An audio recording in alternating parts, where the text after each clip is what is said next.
The discussion is about the Nematohelminthes, another phylum, the phylum number 5 in the animal kingdom.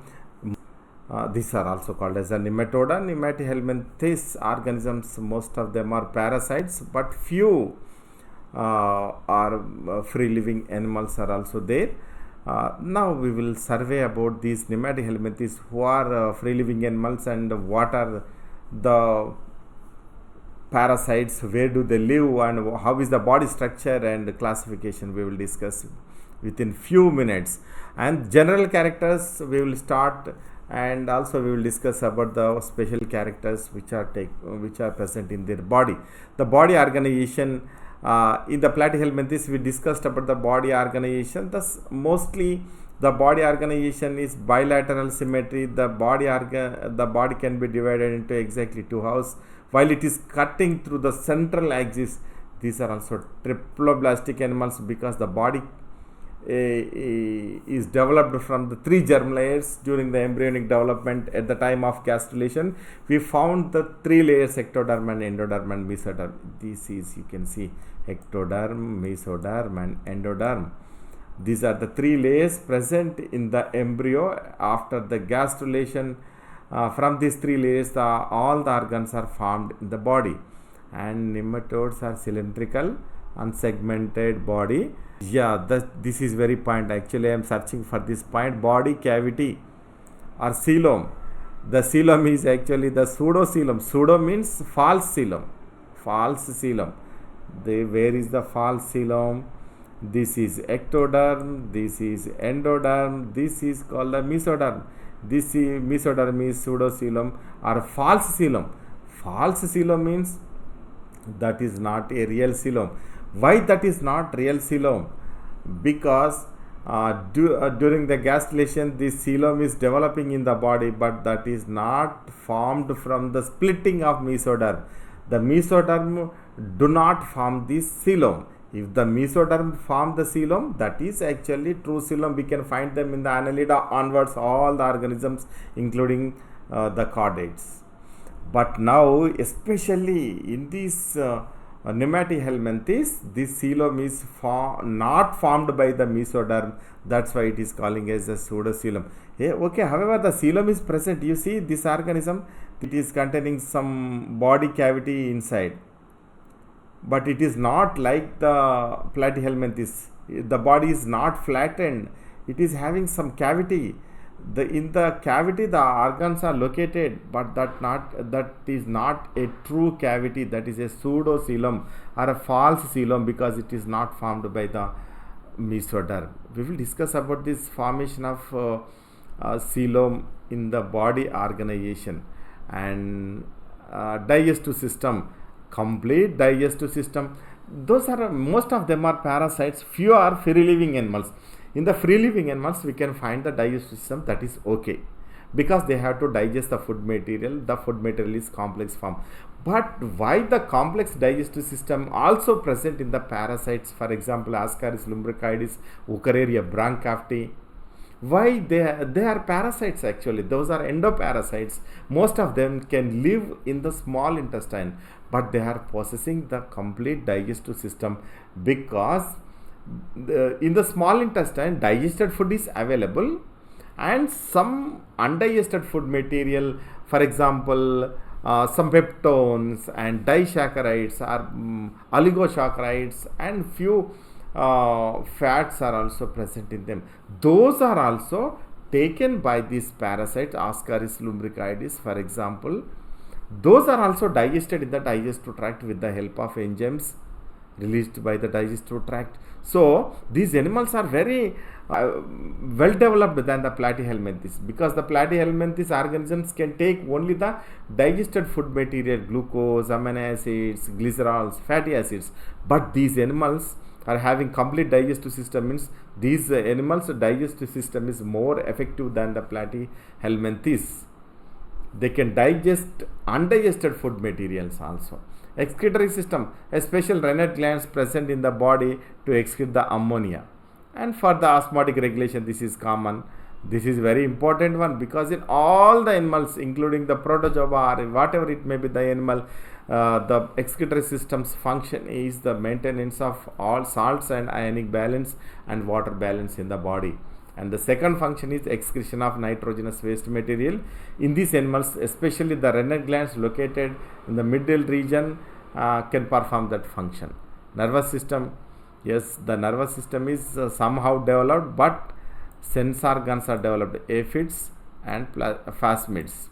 Aphids, some of the nematohelminths are having aphids at their anterior region, head region. Some of the animals, some of the nematohelminths are containing the phasmids. Those are located at the anus region. These can help the animal to sense the environmental conditions where they are living, and absence of systems, lack of circulatory system, lack of respiratory system, because those are endoparasites. If they live in the small intestine, there is no gas, no oxygen available in the small intestine. That's why they have to live in the anaerobic condition. They have to perform the anaerobic respiration to get the ATP, very low amount of ATP. For example, 56 kilocalories to ATP molecules are synthesized from the degradation of glucose molecules, anaerobic respiration. So that is enough. That energy is 2 ATP molecules are enough to run their metabolic activities, because they are nothing doing. There is no particular function, locomotion, circulation, and those functions are absent in these parasites. That's why the energy is not, energy is enough, the very low amount of energy, the glycolysis only, there is no mitochondrial respiration in them. But whereas in the free living animals, the mitochondria can liberate the energy from the degradation of glucose molecules, that is 36 ATP they can produce as. And because most of the systems are absent in these animals, because they, especially in the parasites, Eukaryotia branchioptes, Ascaris lumbricoides, because they can live, they can take the food material from the host body, that is already digested food material. There is no need of circulatory system, no need of respiratory system. Most of the systems are absent, but the reproductive system is highly developed. Cuticle and musculatures. First time musculature, the muscles are developed in these animals for the locomotion. The cuticle layer is developed. We have already discussed about the cuticle tegment in the platyhelminthes. This cuticle, these are parasites. They have to protect themselves from the host enzymes. That's why these are also developed a cuticle layer. And longitudinal muscles are developed. These are for locomotion. Undular movement we can see in these organs like that. The movement is like that, undular movement. Reproduction is highly developed, because these animals are dioecious, or unisexual animals. This is the female organism, this is the male organism. Sexual dimorphism is clearly seen at the end, in male organism. At the end tip point, the copulatory organs are located in the paired format. That's why the sexual dimorphism is clearly seen in the nematohelminthes. Unisexuals, internal fertilization is taking place. The male can release the sperm cells into the body of female organism. The female can lay eggs. Especially the Ascaris lumbricoides can lay 2 lakhs eggs per day. Why that much of eggs are laying by the Ascaris lumbricoides? Because most of them can die. While a patient excrete the excretory material, fecal material, due to the harsh conditions, many eggs will die. That's why they are laying many eggs. Example organisms, Ascaris lumbricoides, which are Eukaryotia branchioptes, that can cause elephantiasis body, the overgrowth of lymphatic system. And the special characters of nematoda, pseudocoelomate, these are actually the true coelom is not formed in this body, that is called pseudocoelom. Cuticle and muscle layer, the body is covered by the cuticle fatty layer. The muscles, longitudinal muscles are present in them. Sensory located in their body. Ampids are at the head region, phasmids are at the tail region. According to the presence of ampids and phasmids, these organisms have been divided into two classes. We will discuss about them in classification. Reproductive adaptations, those are dioecious, unisexual animals. Sexual dimorphism is clearly seen. A male can deposit the sperm cell into the body of female. The internal fertilization is taking place. The eggs are releasing along with the fecal material. If they can reach to the suitable environment that called the water, the complex life cycle goes on that can reach to the host body once again. If you see the nematoda classification, that can be divided into two classes only, ephasmidia and phasmidia.